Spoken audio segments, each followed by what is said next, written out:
Hi, I'm Professor Tanya Ajam. I'm a fiscal economist by training. I have a Bachelor of Business Science and a Master of Business Science from UCT, as well as an MA from Cambridge University in Economics, and then a PhD in Public Management from University of Pretoria. I've served on the board of the Reserve Bank. I've served as a commissioner at the Financial and Fiscal Commission, as well as on the Davis Tax Committee. And I'd like to tell you more about the new program that I'm heading, the Postgraduate Diploma in Public Finance Management. The duration of the program is 1 year and it's at level 8, which means that it's roughly on par with an honours degree. There are 120 credits to be earned, and in terms of the requirements for entrance, you can either have a bachelor's degree or equivalent in public administration, accounting, economics, finance or commerce, or if you have at least 3 years of experience in a public finance management workplace environment, you can use that and any 3 years bachelor degree to enter the program and get a specialization in public finance management. A high degree of computer literacy, especially in Excel, is important. In terms of the modules, there is a strategic management and leadership module, a public finance module, a public finance financial management module, financial and reporting module, accounting for decision making, auditing and accounting, and information technology. What I'll do is step through some of the contents of those modules in more detail. At the end of this postgraduate diploma in public finance management, you should be able to do the following. 1. Demonstrate how budgeting can be integrated with strategic and operational planning to support the organizational goals and objectives of your public sector organization and to support effective risk management. You will also be able to analyze the macroeconomic factors such as the GDP growth rates, interest rates, employment and unemployment rates, etc. that influence the fiscal framework, as well as the intergovernmental budget process across the 3 spheres of government, which influences departmental and municipal allocations, such as the equitable share and program budgets.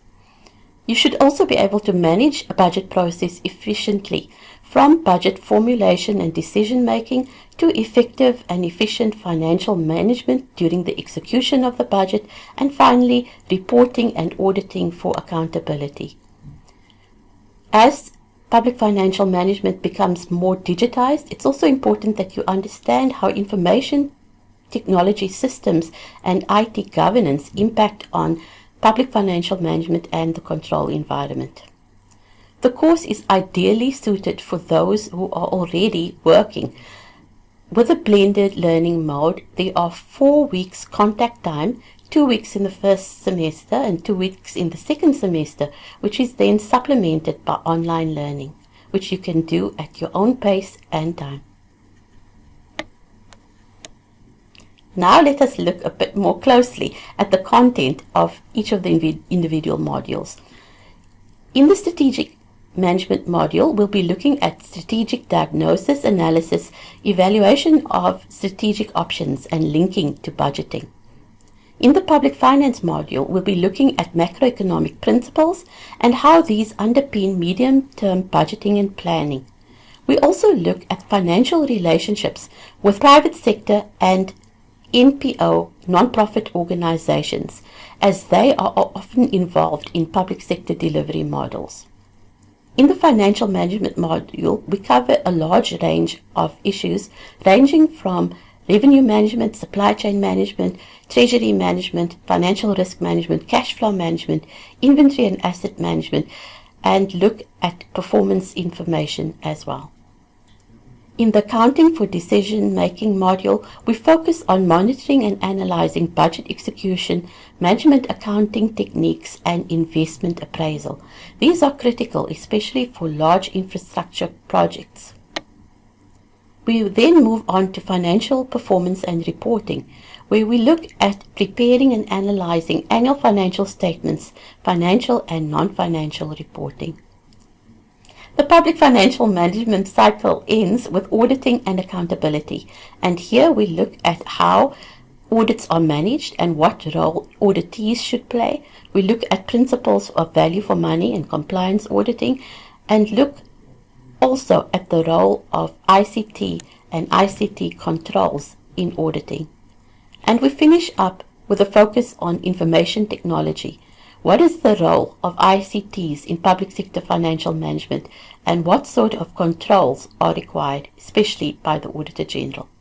So you can see that the PG-DIP PFM provides a strategic view of the entire public finance management cycle, drawing on many different disciplines.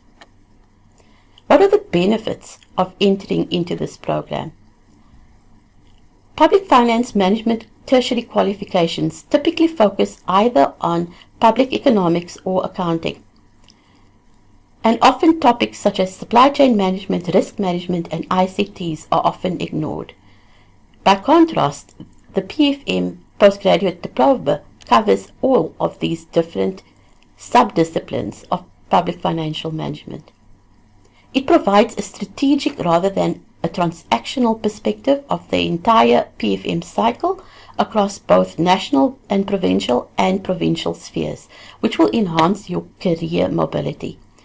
And so it is ideal for graduates with a bachelor's degree in economics, finance, commerce, or public administration who want to deepen their public financial management specialization, or for mid-career managers who are already performing PFM functions but want to formalize their PFM qualification at postgraduate level.